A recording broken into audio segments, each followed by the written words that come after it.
Hello everyone.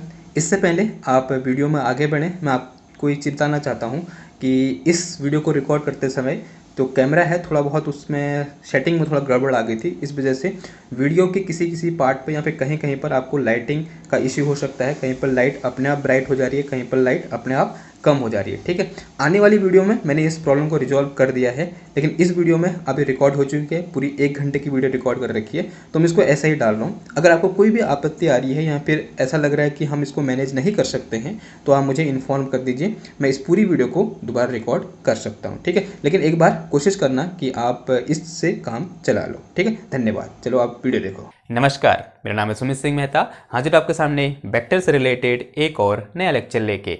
आज का हमारा है लेक्चर नंबर 21 और आज के इस लेक्चर का टॉपिक क्या रहने वाला है? हमारा टॉपिक है हमारा line integration of conservative field.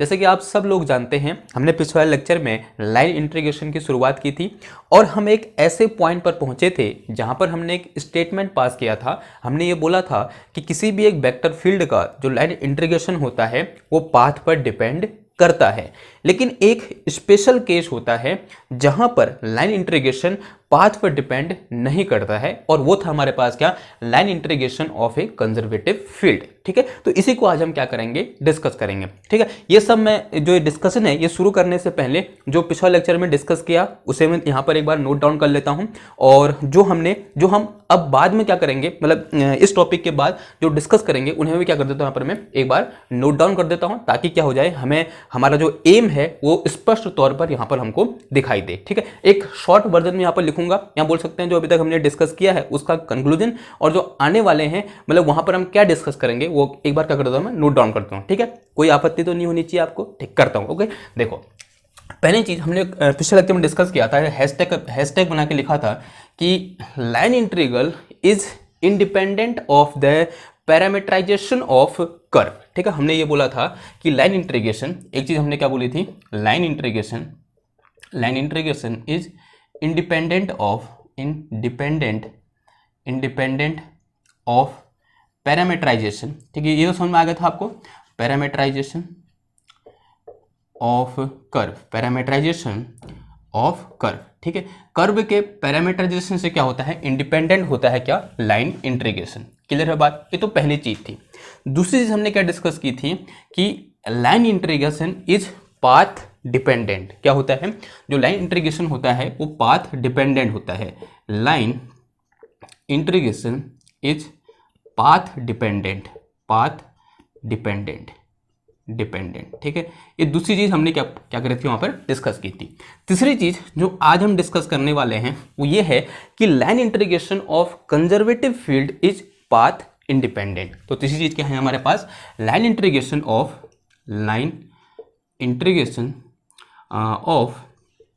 Of किसका? कंजर्वेटिव फील्ड,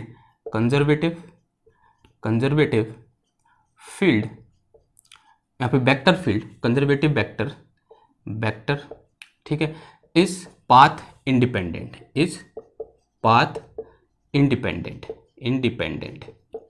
ठीक है, यह बात हमने थोड़ा बहुत कल डिस्कस की थी। Okay, dependent. ठीक है, इस तरीके से लिखेंगे, पाथ इंडिपेंडेंट। थोड़ा इसका मतलब समझ लें, चलो अभी समझेंगे, पहले ये लिख लेते हैं फिर समझेंगे। ओके, और एक पॉइंट जो हम पढ़ेंगे आने वाले लेक्चर में वो कुछ ऐसा पढ़ेंगे कि अगर मैं क्या करूं, अपना जो कर्व की डायरेक्शन है उसको मैं चेंज कर दूं तो इंटीग्रेशन में क्या चेंज आएगा। ठीक है, ऑन चेंजिंग, देखो यहां पर लिखो, on changing direction of curve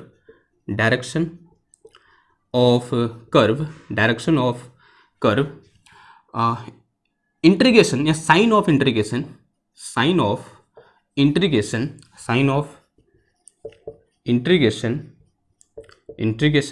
will be change. ठीक है, जो साइन ऑफ इंटीग्रेशन हो जाएगा वो क्या हो जाएगा? चेंज हो जाएगा। कहने का मतलब ये है कि अगर कल वाले टॉपिक में हमने यहाँ पे जो कल वाला लेक्चर था हमारा, कुछ ऐसे डिस्कस किया था कि मैं अलोंग दिस कर्व जा रहा था, यानी ये कर्व मैंने क्या बोल दिया? सी बोल दिया। तो अगर ये डायरेक्शन है मेरी, ये क्या था मेरा? 0,0 था। अगर मैं एज इट इज पिछले लेक्चर को कॉपी करूँ और ये क्या था मेरे पास? 1, 1 था। तो जो डायरेक्शन ऑफ कर्व है वो कुछ ऐसे है। अगर मैं क्या करूं, अपनी डायरेक्शन ऑफ कर्व क्या कर दूं, चेंज कर दूं, क्या कर दूं, चेंज कर दूं, और डायरेक्शन ऑफ कर्व ये हो जाए मेरी, क्या हो जाए, ये मैंने कहा था ना स्टार्टिंग में, बोला था कि एरो क्या करेगा, डिपेंड करेगा, एरो पर जो इंटीग्रेशन है उसकी वैल्यू क्या करेगी, डिपेंड करेगी। ठीक है, तो अगर एरो की डायरेक्शन कैसी हो, ऐसी हो, तो साइन क्या हो जाएगा, उसका चेंज हो जाएगा। नेगेटिव है तो पॉजिटिव हो जाएगा, और पॉजिटिव है तो नेगेटिव हो जाएगा। ठीक है, तो ये पॉइंट क्या है मेरा, 1,1 है। ओके, ना अगर मैं ये बोलूं कि लाइन इंटीग्रेशन अलोंग कर्व सी, कर्व माइनस सी, ठीक है, ये क्या दिखा रहा है, माइनस सी का मतलब इसका ठीक अपोजिट। अगर ये सी कर्व है तो ये कर्व क्या हो जाएगा, माइनस सी। माइनस साइन क्या दिखा रहा है, डायरेक्शन को दिखा रहा है, जो कैसे है, इस कर्व के ठीक अपोजिट है। तो F dot D R is equal to, अगर ये पॉजिटिव था तो माइनस सी के अलोंग क्या हो जाएगा, माइनस का integration C F dot D R हो जाएगा। ठीक है, तो इसके अलोंग जो इंटीग्रेशन होगा वो इसके अलोंग इंटीग्रेशन के कैसे हो जाएगा, उसका साइन क्या हो जाएगा, चेंज हो जाएगा। साइन चेंज हो गया, यहाँ पॉजिटिव था तो ये क्या हो गया मेरा, नेगेटिव होगा। क्लियर हुई बात?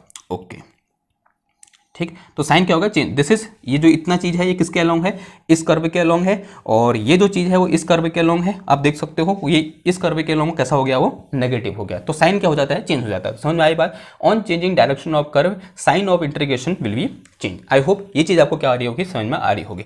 एक और हैशटैग करके लिखो यहाँ पर, वो कुछ ऐसा है कि if our curve is a close curve, ठीक है, if we are taking line integration along close curve then the symbol of integration will be change। ठीक, तो यहां पर लिखो if integration is along, या फिर line integration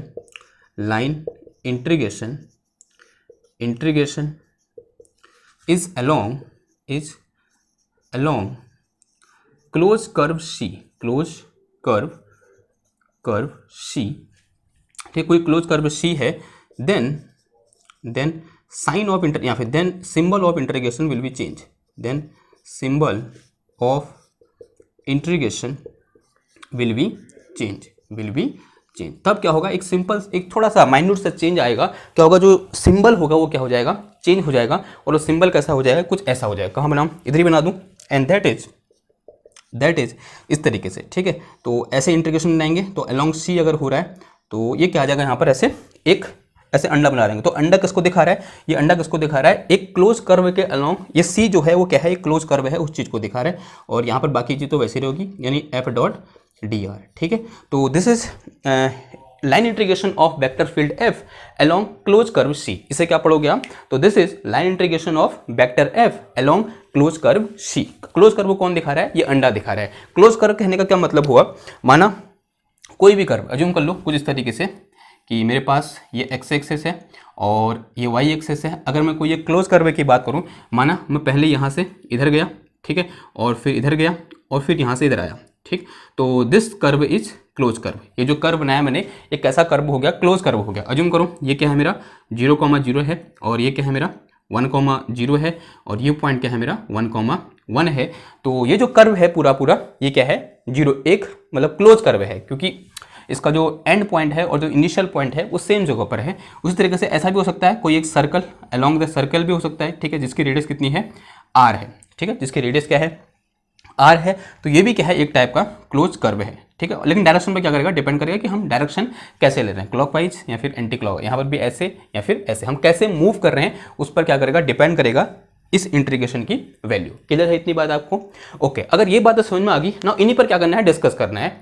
और ये जो मैंने यहाँ पर 4 पॉइंट लिखे हैं, कितने पॉइंट, 5 पॉइंट लिखे हैं, 1 2 3 4 5 पॉइंट लिखे हैं। इन्हीं को हम क्या बोलते हैं, प्रॉपर्टीज ऑफ लाइन इंटीग्रेशन भी बोलते हैं। ठीक है, आप इनको अगर क्वेश्चन आ जाए आपके कभी भी, आपके मतलब किसने आपको पूछ दिया कि what are the properties of line integral, तो आपका आंसर क्या होगा, these are the properties of line integral. ठीक है, तो इसलिए मैंने ये पहले भी लिखा दिए, और यहाँ पर तो हम कर चुके हैं, कहाँ पर तक, यहाँ पर तक। अब ये क्या करना है हमको, इनके बारे में देखना है कि कंजर्वेटिव फील्ड का पाथ इंडिपेंडेंट होता है, और इस तरीके से अगर मैं क्या करूं, कर्व की डायरेक्शन चेंज करूं तो साइन भी चेंज हो जाएगा। और ये चीज़ क्लोज कर्व के अलोंग हम किस तरीके से इंटीग्रेशन फाइंड करें, किस तरीके से क्या करेंगे, सिंपल यहाँ पर क्या हो जाएगा, ये क्लोज क्या आ जाएगा, ऐसे अंडा आ जाएगा। ठीक है, इस तरीके से हम क्या कर देंगे, यहाँ पर एक अंडा बना देंगे, एंड दिस अंडा इज रिप्रेजेंटिंग क्लोज कर्व, ठीक है। जो सी है वो कर्व को दिखा रहा है, और जो अंडा आ गया तो यानी सी कैसा कर्व है, एक क्लोज कर्व है। जैसे यहाँ पर ये सी कर्व है जो कैसा क्लोज है, सिमिलर यहाँ पर भी ये सी कर्व कैसा है, क्लोज कर्व है, ठीक है। तो अब हेडिंग डालो क्या, line integration of conservative field, ठीक है। तो हेडिंग डालो क्या, line integration of conservative field is path independent, ठीक। तो एक क्वेश्चन लेंगे हम, और वो क्वेश्चन कैसा होगा, यानी एक वेक्टर फील्ड लेंगे जो कैसा होगा, एक कंजर्वेटिव वेक्टर फील्ड होगा, उसको चेक करेंगे। कंजर्वेटिव वेक्टर फील्ड को चेक करने की क्या होती है प्रोसेस, पता है आपको। हमने जब कर्ल पढ़ा था तो वहाँ पर डिस्कस किया था कि अगर मेरे पास कोई ऐसा वेक्टर फील्ड है जिसका कर्ल 0 है, तो वो जो मेरे पास वो जो फील्ड होगा वो कैसा होगा, एक कंजर्वेटिव वेक्टर फील्ड होगा। ओके, तो देखो, तो हेडिंग डालेंगे अब हम क्या, line integration of conservative vector field, ठीक है। ओके, तो हेडिंग डालो, line integration of conservative vector field. Okay, उससे पहले देखो, उससे पहले ये आपके दिमाग में आना चाहिए कि how we can identify conservative vector field. तो हेडिंग डालो क्या, हेडिंग क्या डालो, ऐसे क्वेश्चन लिखो कि आपके दिमाग में क्वेश्चन आया कि हाउ वी कैन, हम कैसे कहेंगे कि दिया हुआ वेक्टर फील्ड एक कंजर्वेटिव वेक्टर फील्ड है, ठीक है। तो how we can identify, how we can identify conservative vector field, किसी एक कंजर्वेटिव वेक्टर फील्ड को हम किस तरीके से आइडेंटिफाई करेंगे, ठीक है। एंड वी नो, तो आंसर क्या हो जाएगा, आंसर हो जाएगा if f is any conservative vector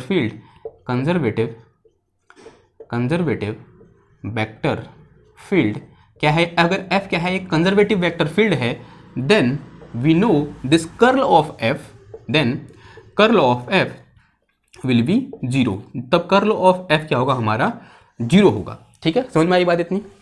तो ये क्या है, एक कंडीशन है कि अगर मेरे पास कोई वेक्टर फील्ड है और वो कंजर्वेटिव है तो उसका कर्ल कितना होता है, 0 होता है। लेकिन साथ में and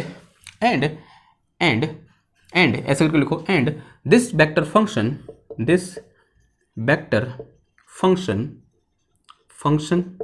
can be written in terms of gradient of any scalar potential, any scalar function लिख दो फिलहाल, तो any scalar फंक्शन और पोटेंशियल, ठीक है। मीन्स इसका मतलब क्या हुआ कि this f will be equal to gradient of phi, this f will be equal to gradient of phi, ठीक है। अगर ऐसा होगा तो इस फंक्शन f को या फिर इस वेक्टर f को मैं कैसे लिख सकता हूं, किसी एक स्केलर फंक्शन के ग्रेडियंट के टर्म में लिख सकता हूं। देखो ये स्केलर है, स्केलर ग्रेडियंट फाइंड करूंगा तो क्या आएगा, वेक्टर आएगा, ठीक है। तो दिस थिंग, ओके। और अगर मैं एग्जाम्पल की बात करता हूं, हम सब जानते हैं फिजिक्स में क्या होता है, यहाँ पर नेगेटिव साइन आ जाता है, ठीक है। हम जानते हैं इन फिजिक्स, अगर मैं फिजिक्स की बात करूं, in physics for conservative force this force F can be written as minus का del V over del R if V is the function of only R, ठीक है। तो ऐसे लिखते हैं हम, तो this is gradient of R, इसी को ऐसे भी लिख सकता हूँ कि this F is equal to minus का ग्रेडियंट ऑफ V। तो फिजिक्स में एक एक्स्ट्रा टर्म ऐड हो जाती है, वो क्या है, यहाँ पर नेगेटिव साइन है, लेकिन कहने का मतलब यही है कि किसी एक वेक्टर फंक्शन को मैं क्या कर सकता हूँ, किसी स्केलर पोटेंशियल के, ये क्या है, ग्रेविटेशनल पोटेंशियल है, किसी स्केलर पोटेंशियल के ग्रेडियंट के टर्म में लिख सकता हूं। और वो कब, जब ये जो वेक्टर फंक्शन होगा वो कैसा होगा, यानी उसका कर्ल कितना होगा, 0 होगा, या फिर वो कैसा होगा, कंजर्वेटिव होगा। तो ये बात होगी किसके बारे में, एक कंजर्वेटिव वेक्टर फील्ड के बारे में, ठीक है।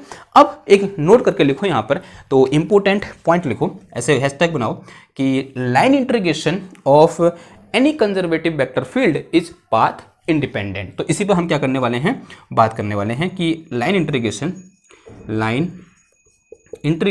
Of any conservative vector field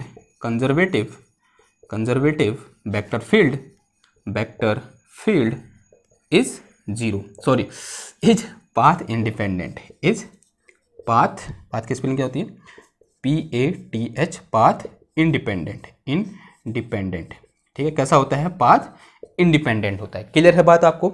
now let me check this thing by an example, ठीक है। Let me check this thing या फिर this statement by an example, ठीक है। एक एग्जांपल लेते हैं और उस एग्जांपल के हेल्प से क्या करते हैं, इस स्टेटमेंट को चेक करते हैं कि कोई कंजर्वेटिव वेक्टर दे रखा है और उसका जो लाइन इंटीग्रेशन है वो पाथ इंडिपेंडेंट है, ठीक है। तो ऐसे क्वेश्चन करके लिखो, तो यहाँ एग्जांपल लिखो, एग्जांपल। तो let us consider a vector field F, एक हमने वेक्टर फील्ड एफ एज्यूम कर लिया, and this vector field F is equal to क्या है मेरे पास, x cap plus Y cap, ठीक है। एक वेक्टर फील्ड क्या है मेरे पास, एफ है, x cap and Y cap है। फाइंड लाइन इंटीग्रेशन, क्या बोल रहा है, find line integration along y is equal to x square. ये क्या है, पैराबोला है, क्या है ये, पैराबोला की इक्वेशन है ये, ठीक है। Along y is equal to x square from, और क्या दे रखा है, लिमिट दे रखी है फ्रॉम 0,0 टू 1,1, ठीक है। जो पाथ है वो कल वाला ले रखा है मैंने, लेकिन यहाँ पर मैंने क्या कर दिया, जो वेक्टर फंक्शन है वो चेंज कर दिया, वो ऐसा वेक्टर फंक्शन है। लेकिन अभी हमको पता नहीं है ये कंजर्वेटिव है या नहीं है, तो पहले चेक करना पड़ेगा कि ये जो मेरे पास वेक्टर फील्ड है, जो ये फंक्शन दे रखा है एफ, जो वेक्टर फंक्शन है वो कंजर्वेटिव है या नहीं है, वो चेक कर लें। चेक कैसे करोगे, ऐसे चेक करेंगे, तो करें चेक। तो at first let me check the given F is conservative और नॉट, ये कंजर्वेटिव है या नहीं है। अगर है तो ये कैसा होगा, पाथ इंडिपेंडेंट होगा, वो भी हम क्या करेंगे, प्रूफ करेंगे, ठीक है। तो सबसे पहले इसके कंजर्वेटिविटी पर कमेंट करते हैं, ओके।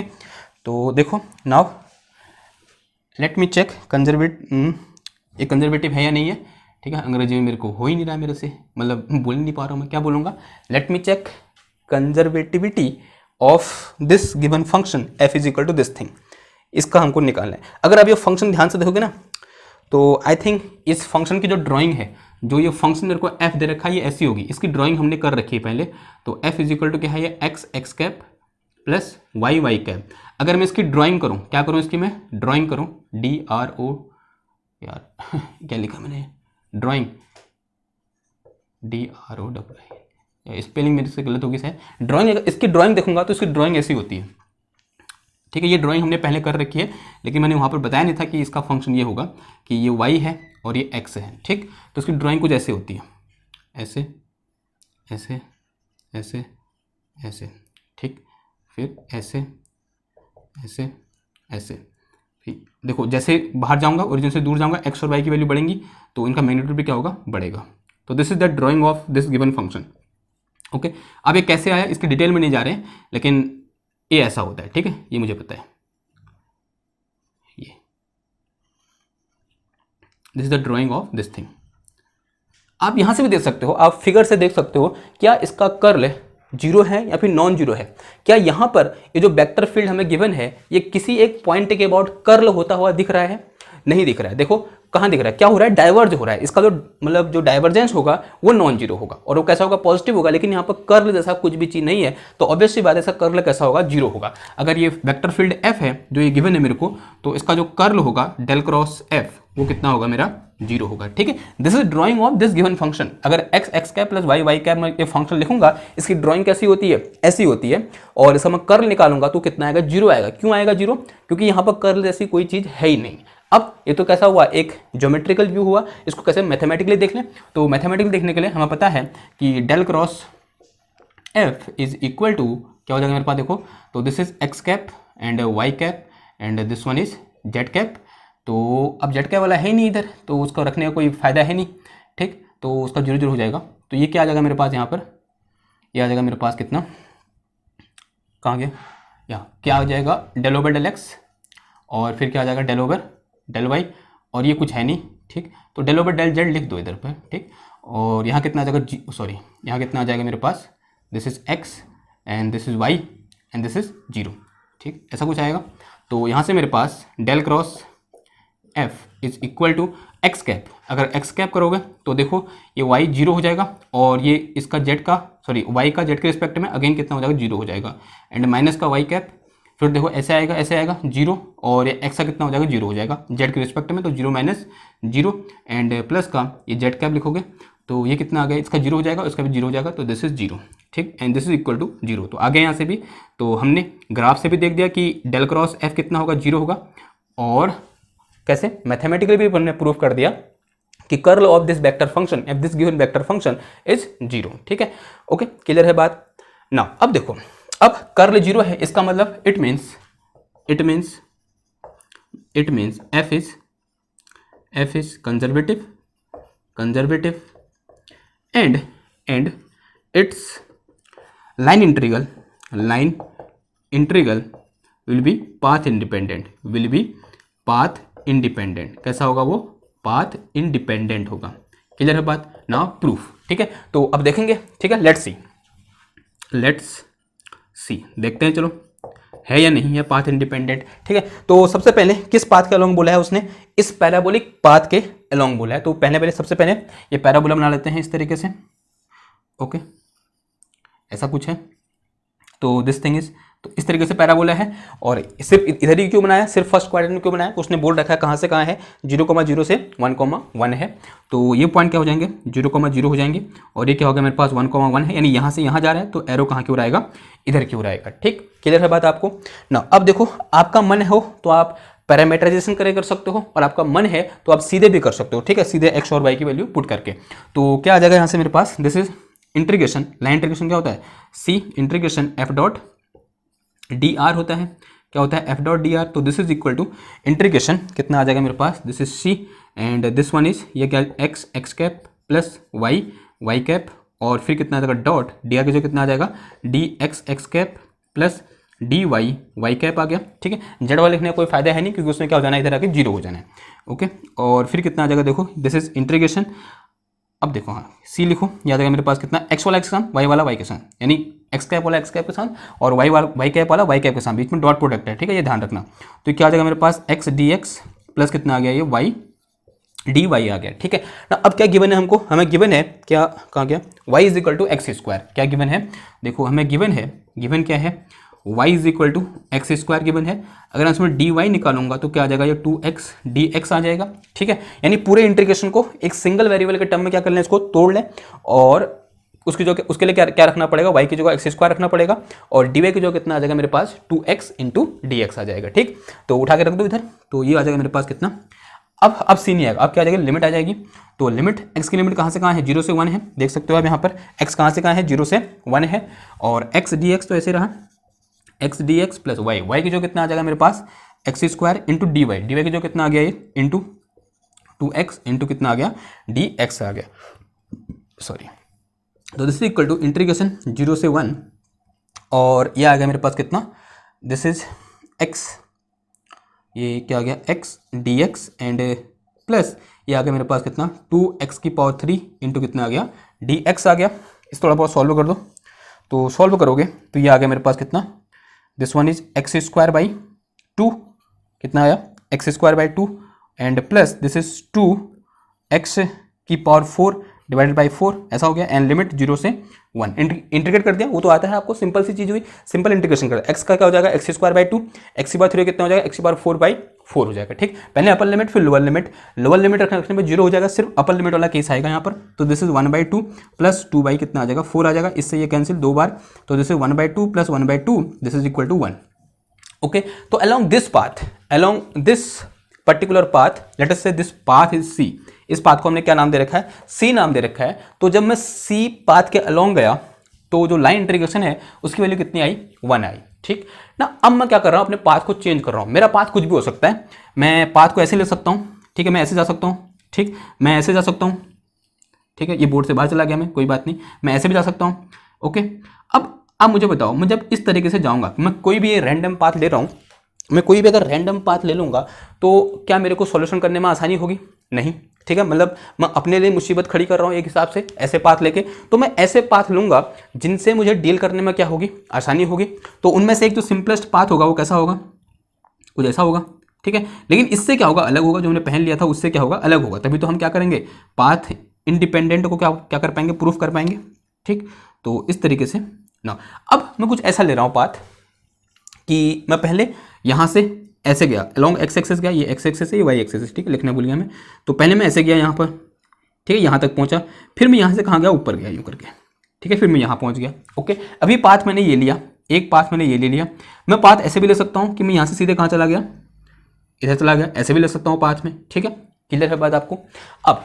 अब देखो, अब अगर ये क्या है, कंजर्वेटिव फील्ड है, और तुमने स्टेटमेंट पास कर रखा है कि जो इंडिपेंडेंट होता है पाथ के, तो इस पाथ के अलोंग, लेट अस से this path is C1 and this path is C2, तो C1 पाथ के अलोंग और C2 पाथ के अलोंग जो इंटीग्रेशन की वैल्यू आनी चाहिए वो कितनी आनी चाहिए, 1 आनी चाहिए। या फिर लाइन इंटीग्रेशन जो वैल्यू आनी चाहिए वो कितनी आनी चाहिए, 1 आनी चाहिए। तो वही हमारा क्या है, अब एम है। तो सबसे पहले C1 पाथ के अलोंग क्या करेंगे, हम लाइन इंटीग्रेशन फाइंड करेंगे, जो अभी यहाँ पर फाइंड किया, किसके अलोंग, इस पैराबोला के अलोंग। फिर C2 पाथ के अलोंग यानी स्ट्रेट लाइन के अलोंग क्या कर देंगे, लाइन इंटीग्रेशन को फाइंड कर देंगे। क्लियर है बात। तो मिटाना पड़ेगा मुझे कुछ, इसे मिटा दूं मेरी राम कहानी इधर की। आई होप आपने ये लिख लिया होगा, तो इधर का नोट करो, मैं इधर का मिटाता हूं, फिर इसमें आगे को अपनी गाथा शुरू करते हैं। ठीक है, अगर आपको अच्छा लग रहा है तो आप सब्सक्राइब का बटन दबा सकते हैं। ठीक है,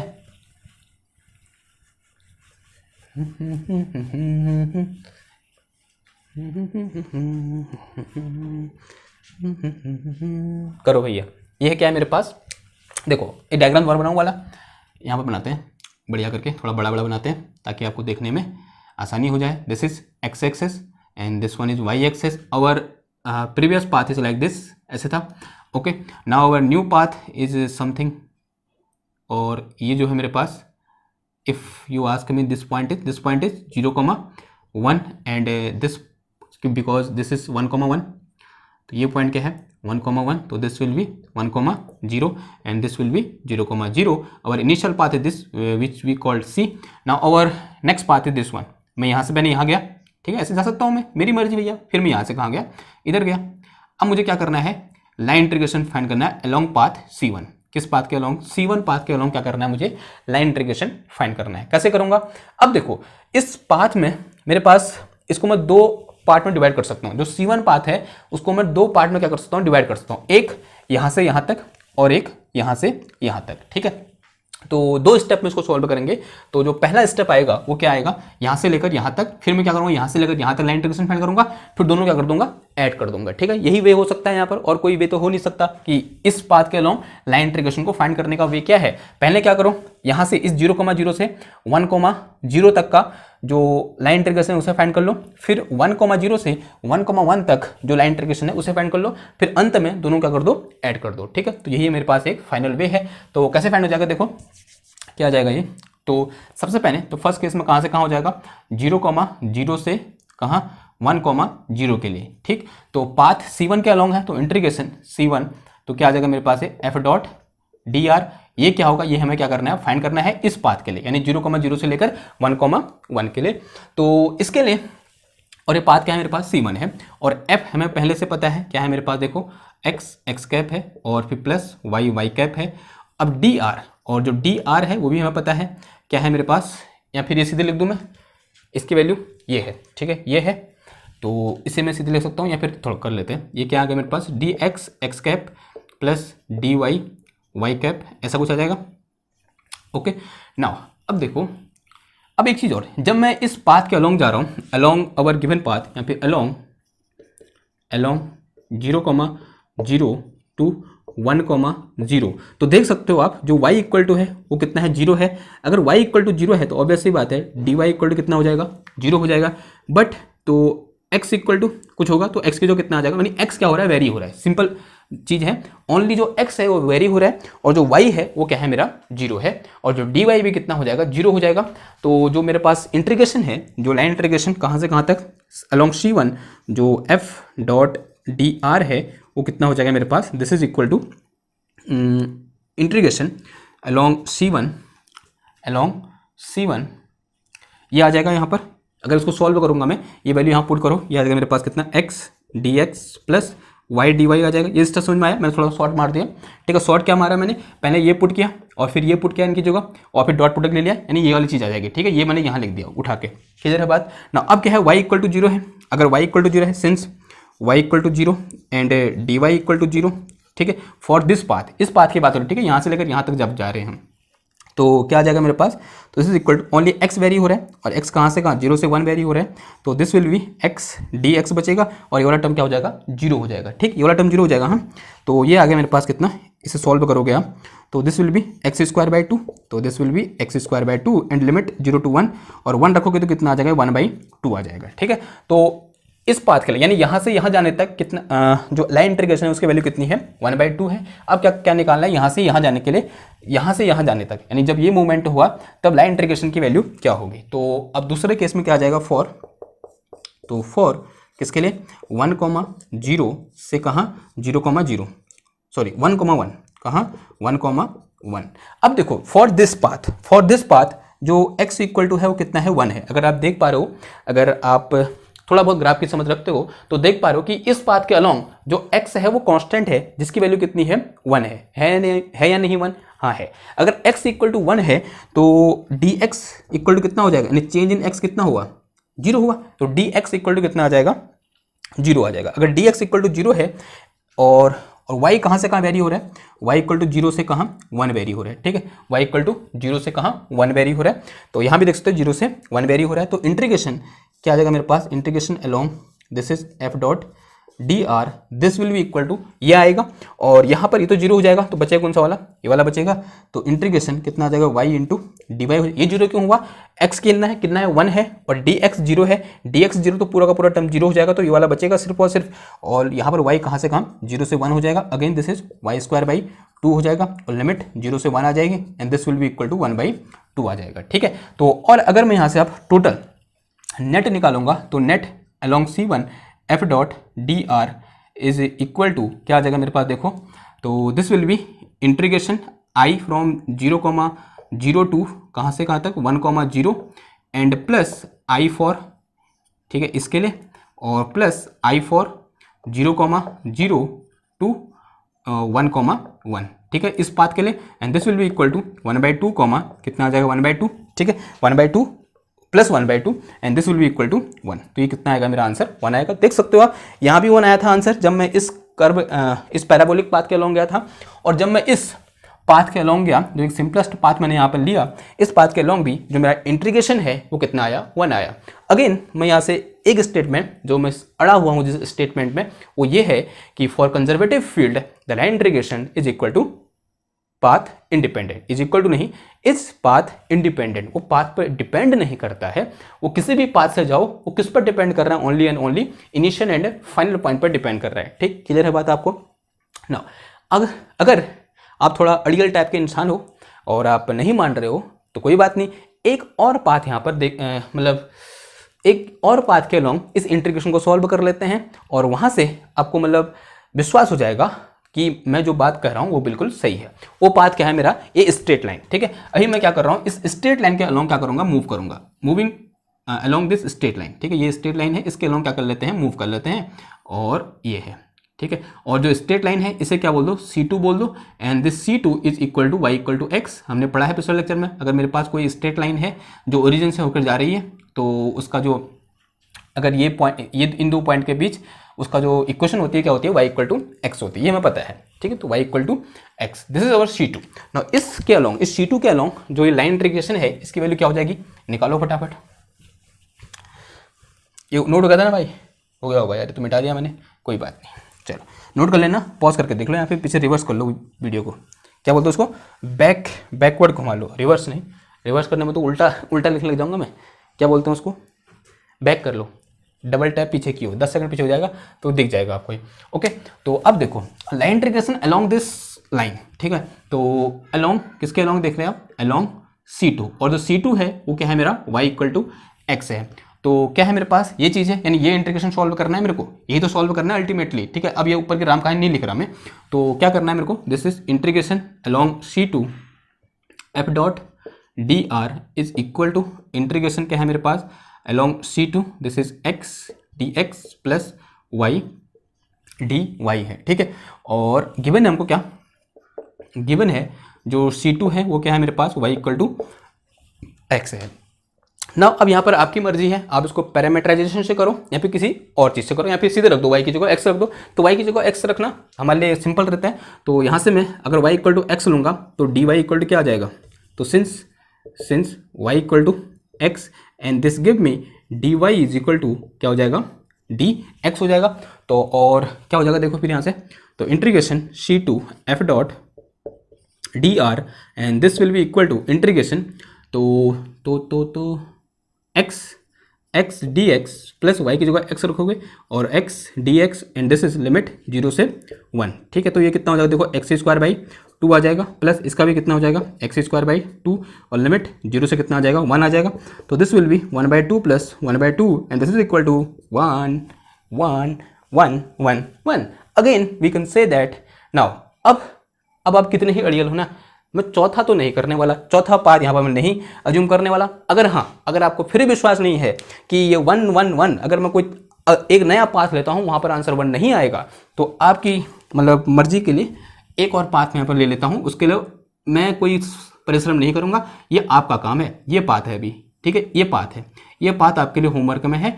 और आप मेरा विश्वास मानिए कि इस पाथ के अलोंग भी जो इंट्रीगेशन है, यहाँ पे जो लाइन इंट्रीगेशन है वो भी कितना आएगा, 1 आएगा। और इसे क्या बोलते हो, पाथ 3 बोलते हैं, यानी पहले यहाँ से यहाँ गया फिर यहाँ से यहाँ गया। लेकिन मेरी ये गुजारिश है, इसको एक बार कर लेना है, ठीक है, कर लेना, और अपने मन की शांति के लिए अपना आंसर 1 आना चाहिए, ठीक, क्लियर बात। तो यहाँ से हम देख पा रहे हैं कि फॉर ए कंजर्वेटिव फील्ड जो लाइन इंट्रीगेशन होता है वो क्या होता है, पाथ इंडिपेंडेंट होता है। क्लियर है इतनी बात, ओके। अब इसमें हमने बहुत ज़्यादा मतलब पढ़ लिया है, थोड़ा सा आगे बढ़ते हैं, ठीक है। आगे बढ़ते हैं, किसकी बात करते हैं, क्या बात कर रहे थे हम, क्या था दूसरा पॉइंट हमारा, इसके नीचे क्या लिखा था हमने कि जब हम क्या करते हैं, कर्व की डायरेक्शन को चेंज करते हैं तो इंट्रीगेशन का साइन क्या हो जाता है, चेंज हो जाता है, ठीक है। तो let us change the direction of curve. उसके लिए मैं एक ऐसा एग्जाम्पल लूँगा जो हमने पहले भी किया हुआ है, बस उस एग्जाम्पल में थोड़ा सा मैं चेंज करूँगा, जो कर्व की डायरेक्शन है उसे मैं चेंज कर दूंगा, ठीक है। जो असाइनमेंट का हम एक क्वेश्चन कर रहे थे, पिछले वाले लेक्चर में हमने क्वेश्चन में से रिलेट वो वाला क्वेश्चन किया था, हमने एज ए एग्जाम्पल लिया था, उसी को मैं लूँगा, क्योंकि उस क्वेश्चन में हमने जो एक डायरेक्शन में इंटीग्रेशन कर रखा है, अब मैं डायरेक्शन को उल्टा करके करूँगा, इंटीग्रेशन करूँगा। तो आप देखोगे जो पिछला इंटीग्रेशन था और जो आज का इंटीग्रेशन है उसमें किसका अंतर होगा, सिर्फ और सिर्फ साइन का अंतर होगा, ठीक। तो करते हैं, देखो चलो,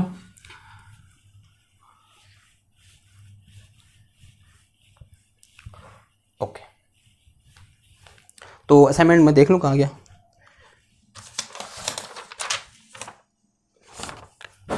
देखो इसमें जो असाइनमेंट था कल वाला, ठीक, अगला देखो, तो ऐसे हैशटैग में था कि ऐसा कुछ लिखो, ये लिखो माइनस का f dot D R is equal to minus का f डॉट डी आर, ऐसा हो जाता है, ठीक है। इसी चीज़ को क्या करना है, यानी इसी चीज़ पे क्या करनी है, डिस्कशन करनी है, ठीक है। और थ्योरेटिकली कैसे लिखेंगे, जो फर्स्ट टाइम हमने हैशटैग बना के लिखे थे वहाँ पर हम क्या कर चुके हैं, लिख चुके हैं। तो कल वाले क्वेश्चन में कुछ ऐसा था मेरे पास, एक चीज़ कंप्यूट करनी थी हमको कि i इज इक्वल टू कुछ ऐसा था कि integration X square Y and this is D x plus, और फिर उसके बाद था मेरे पास क्या, x माइनस का 2y और इंटू कितना था मेरे पास, dy था। और यहाँ पर c कर्व था, जो c कर्व दिया था वो क्या था, y is equal to x square था, और कहाँ से कहाँ था, फ्रॉम 0,0 टू 1,1 था ना। अभी कल वाला क्वेश्चन में डायरेक्शन कुछ ऐसी थी, ये पैराबोला था मेरे पास, एक ये पैराबोला की क्वेश्चन है, and this is x, this is y and this thing, direction कुछ ऐसी थी मेरे पास। Now 0,0 and this is 1,1 and this is curve c, ठीक। आज वाले क्वेश्चन में, सॉरी कल वाले क्वेश्चन में जब हमने इसको क्या किया था, कंप्यूट किया था, तो यहाँ से i इक्वल टू कितना निकल के आया था, कितना निकल के आया था, याद है आपको, आई थिंक -5/12, नहीं कितना निकल के आया था, माइनस का 2/15 निकल के आया था। कितना निकल के आया था, माइनस का 2/15 निकल के आया था। अब इसको दोबारा सॉल्व नहीं कर रहा मैं, क्योंकि कल हमने ये 3 बार क्वेश्चन, मतलब 2 बार सॉल्व किया है ये सेम चीज, माइनस का 2/15 वहाँ पर निकाला है, ठीक है। आई थिंक ना, अब मैं क्या कर रहा हूँ, नाउ कुछ ऐसा हो रहा है, now direction of curve change on changing direction of curve on changing direction of curve. ठीक है, जो कर्व है उसकी डायरेक्शन क्या कर रहा हूँ मैं, चेंज कर दे रहा हूँ। तो आंसर विल बी, और as we predict the answer will be like this, in negative हो जाएगा। अगर नेगेटिव पहले से था तो मैंने माइनस क्या हो जाएगा, प्लस हो जाएगा। Now new answer will B, now on changing the direction of curve, new answer will B 2/50। कितना होगा, 2/50। This is our old answer. ठीक है, this is answer for this thing. Old मत लिखो, ये आंसर है किसके लिए, इस कर्व के लिए। लेकिन अभी हमने क्या किया, कर्व की डायरेक्शन को चेंज करी। डायरेक्शन चेंज करने का मतलब वो समझो पहले। तो कुछ ऐसा था मेरे पास, ये कर्व था, ये क्या है मेरे पास 0,0 है, this one is 1,1। Direction change करने का मतलब this is now my new direction.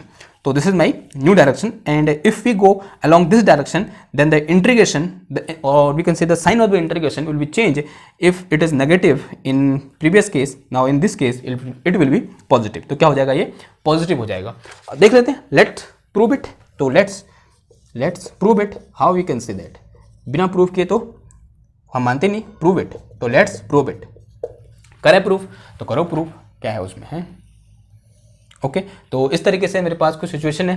तो ये मेरे पास इंटीग्रेशन है, क्या गिवन है मेरे पास कि integration I is equal to क्या है, integration C x square y d x plus this is x minus का 2y और इंटू कितना है, dy है। और जो c है वो क्या है, y equal to x square है। नाउ कहाँ से कहाँ, फ्रॉम 1,1 टू 0,0। ठीक है, नाउ अब आपकी मर्जी है, इसको आप पैरामीटराइजेशन ऑफ कर्व से कर लो या फिर सीधे कर लो, सीधे कर लें। ठीक है, तो अगर मेरे पास क्या है, मेरे पास क्या गिवन है, देखो क्या है, since y is equal to कितना है, एक्स स्क्वायर है, तो यहाँ से मेरे पास d Y is equal to कितना आ जाएगा, 2x dx आ जाएगा।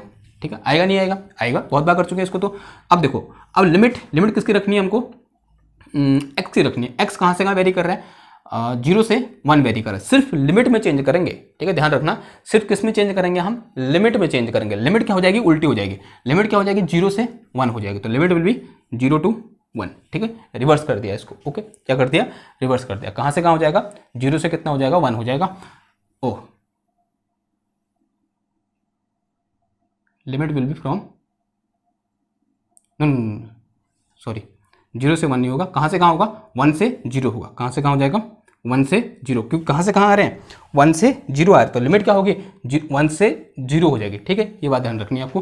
तो ये आ जाएगा मेरे पास कितना, again x square into y की जो कितना आ जाएगा, एक्स स्क्वायर और इंटू कितना आ जाएगा, d x plus, and this is x minus का 2 इंटू एक्स स्क्वायर, और डी वाई की जो कितना आ जाएगा मेरे पास 2x और इंटू कितना आ गया, ये डी एक्स आ गया। ठीक है, अंदर मल्टीप्लाई कर दूँ तो this will be equal to 1 से 0, दिस इज x की पावर 4 इंटू कितना आया, dx आया, प्लस इसे अंदर मल्टीप्लाई करो तो this is 2x square minus 2x की पावर कितना आया, 3 आया, और इंटू कितना हो गया, ये dx हो गया। सॉल्व कर दो इसको फिर, तो ये आ जाएगा मेरे पास कितना, 1 से 0, दिस इज x की पावर 4 इंटू dx, या फिर सीधे कर दें। ठीक है, इसका कितना हो जाएगा, देखो दिस इज x की पावर 5 डिवाइडेड बाई 5 हो जाएगा ये, एंड प्लस 2x की पावर 3 डिवाइड बाई कितना, 3 हो जाएगा, एंड माइनस का 2x की पावर, 2 नहीं होगा 4 होगा। ठीक है, ये 4 होगा। ये आ जाएगा मेरे पास कितना, x की पावर 4 डिवाइडेड बाई 4, लिमिट 1 से कितना हो जाएगा, 0 हो जाएगा। ओके, तो दिस 0 हो जाएगा सबके सब। तो अपर लिमिट 0, फिर माइनस रखो, वैल्यू पुट करो, क्या आ जाएगा मेरे पास, माइनस कितना आ जाएगा, 1/5 प्लस 2/3 माइनस का 1 आ जाएगा। ठीक, क्योंकि 4 से 4 उड़ गया, तो ये आ गया मेरे पास माइनस का, और अंदर कितना आ जाएगा माइनस का, देखो तो एलसीएम कितना आ गया, ये 15 आ जाएगा, 5 15, तो 5 15 प्लस 5 10 माइनस का 15। ठीक है, तो 13 और 2 बच गया, और माइनस प्लस का कितना आ गया, 2/15 आ गया। तो देख सकते हो आप यहाँ पर क्या आ गया, थोड़ा सा चेंज आ गया, मतलब थोड़ा सा चेंज क्या आ गया, मतलब साइन क्या हो गया, इसका उल्टा हो गया, मतलब साइन चेंज हो गया। तो इसका मतलब हम कर्व की डायरेक्शन को जब चेंज करते हैं तो कर्व की डायरेक्शन चेंज करने से हमारा इंटीग्रेशन का साइन क्या हो जाता है, चेंज हो जाता है, and that we can see from this example. इस एग्जाम्पल से क्या कर सकते हैं, हम इसको भली बाती देख सकते हैं। क्लियर है आपको इतनी बात? ओके, नाउ इसमें इतना ही है। ठीक है, इसमें इतना ही करते हैं अभी। ठीक, कितना होगा, टाइम हो गया, मैं टाइम देख लूँ, उसके अकॉर्डिंग फिर आगे बढ़ेंगे। ठीक है, टाइम बहुत हो गया, 44 मिनट हो गए, लगभग 45 के अबाउट हो गए। तो इतना टाइम, मतलब इतना बहुत है एक लेक्चर में। नाउ नेक्स्ट लेक्चर में क्या करें, हाँ वो वाला बचा है, कौन सा वाला, फॉर ए क्लोज कर्व। एक क्वेश्चन देता हूँ मैं आपको, देखो बहुत अच्छा क्वेश्चन है। ऐसे कुछ देते हैं कि मैं अज्यूम कर रहा हूँ, तो this is force, this is force F is equal to x x cap plus y y cap. और अगर आपने जो अभी तक पढ़ा है वो आपको थोड़ा बहुत समझ में आया है तो इस क्वेश्चन का आंसर आप 1 सेकंड में दे सकते हो। देखो ये मेरे पास एक फोर्स है और ऑब्वियस सी बात है, अभी हमने डिस्कस कर रखा है, दिस इज कंजर्वेटिव फोर्स। तो ये कैसा है मेरे पास, कंजर्वेटिव फोर्स या फिर कंजर्वेटिव वेक्टर फील्ड है, ठीक है, कुछ भी बोल सकते हैं। एंड एक मैं क्लोज कर्व दे रहा हूँ, यहाँ पर क्या दे रहा हूँ, क्लोज कर्व, ठीक। तो this is x and this one is y and this close curve is like this, this closed curve is like this. At first we are going in this way and this is path C1 and in the next time we are going this way, ठीक है, and this is path C2, ठीक है। कोई question दे रखी है, ठीक है, मतलब पाथ की कोई भी क्वेश्चन नहीं है, आप कह भी सकते हो थोड़ी देर के लिए। एंड दिस वन इज, दोनों पैराबोला है, ऐसा बोल दो, दोनों क्या है, पैराबोला है, एक इधर को है और दूसरा इधर को है, ठीक है। या फिर एक मेरे पास y is equal to x square है और एक क्या है मेरे पास x equal to y square वाला है, ठीक है। दो पैराबोला है, एक ऐसे वाला है और एक ऐसे वाला है, ठीक। ओके, अब मुझे बताना है कि फॉर दिस क्लोज कर्व, ये क्लोज कर्व है एक, ठीक है, जो किस किस के बीच है, 1,1 और सॉरी 0,0 एंड 1,1 के बीच में है। तो इस क्लोज कर्व में जो मेरे पास लाइन इंटीग्रल होगा वो कितना होगा, तो हमें क्या फाइंड करना है। तो दिस इज, इसको C बोल दो, पूरा जो क्लोज कर्व है उसको C बोल दो। तो this C close curve C F dot dr will be what, क्या होगा, ठीक है, बता सकते हो आप, बताओ, बता सकते हो नहीं बता सकते हो, कितना होगा। देखो अब यहाँ पर क्या है, थोड़ा बहुत आपको दिमाग लगाना पड़ेगा, ठीक है, इसमें कोई कैलकुलेशन आपको नहीं करनी है, सीधे आंसर आ जाएगा। आंसर कितना आएगा मैं बताता हूँ आपको, कितना आएगा, 0 आएगा। क्यों आएगा 0, ध्यान सुनना बात को, ठीक। थोड़ी देर हमने डिस्कस किया था कि if this field is conservative field then it is path independent, ये पाथ पर डिपेंड नहीं करेगा। देखो यहाँ से इधर गया, मैंने अज्यूम कर लिया कि पहली बार जो इंटीग्रेशन है वो I1 इक्वल टू I1 बोल दूँ मैं इसको, ये इंटीग्रेशन सॉल्व करके जो आंसर आया उसको I1 बोल दूँ। लेट अस से वो कितना आ गया, 5 आ गया, कितना आ गया, फॉर एग्जाम्पल कितना आया, 5 आया, यानी जब मैं यहाँ से यहाँ गया तब कितना आया आंसर, 5 आया। अब देखो ध्यान सुनना, अगर मैं क्या करूँ, इस पाथ से आऊँ और यहाँ से यहाँ आऊँ, यानी इस पाथ से आ रहा हूँ फिर इधर इसी पॉइंट पर पहुँच रहा हूँ और इसके लिए मैं I1 बोल रहा हूँ और यहाँ मैं क्या बोल रहा हूँ, I2 बोल रहा हूँ। तो इस केस में जो I2 होगा वो भी कितना होगा, 5 होगा, नहीं होगा, बताओ। डायरेक्शन सेम है, तो this is direction 0,0 to 1,1, direction क्या है, सेम है, कितना आएगा, 5 आंसर आएगा। And this will be equal to I1, किसका बराबर होगा, I1 के बराबर होगा। बट हमारा जो क्वेश्चन है वो ऐसा नहीं है, वो कैसा है, ये वापस आ रहा है यूँ करके, this will be like this. तो इसका मतलब यहाँ पर मैंने ये जो I2 होगा वो कितना होगा, माइनस का I1 होगा, नहीं होगा, बताओ। I2 equal to minus I1, यानी कितना आएगा, ये जो I2 होगा वो कितना होगा, एक्चुअली -5 होगा। I2 इक्वल टू -5, यानी इस कर्व के अलोंग अगर 5 है तो इस कर्व के अलोंग कितना होगा, -5 होगा। क्यों, क्योंकि डायरेक्शन क्या होगी, उसके अपोजिट होगी, यानी कर्व की डायरेक्शन क्या कर दी हमने, चेंज कर दी। और कर्व की डायरेक्शन चेंज करने से साइन क्या हो जाता है, चेंज हो जाता है। तो जो नेट आ जाएगा I1 प्लस I2 आ जाएगा, वो कितना आ जाएगा, I1 plus I2 is equal to 5 minus का 5 and this is equal to 0। ये कितना हो जाएगा, आंसर मेरा 0 हो जाएगा। तो यहाँ से एक स्टेटमेंट पास कर सकते हैं कि फॉर ए कंजर्वेटिव फील्ड, तो हैशटैग करके लिखो, फॉर कंजर्वेटिव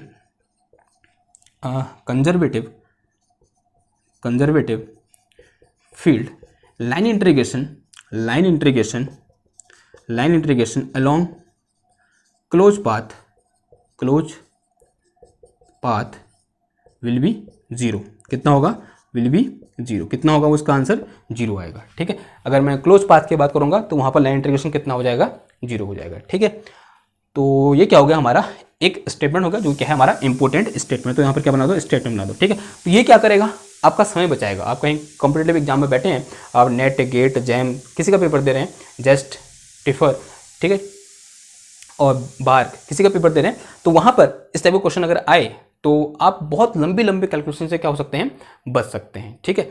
तो ये क्या था, एक मतलब क्या था, एक नॉलेज है, मतलब अगर क्या दिया हो, एक कंजर्वेटिव फील्ड दिया हो और एक क्लोज पाथ दिया हो तो उसके लिए क्या होगा, वो 0 होगा। क्लियर है बात, ओके।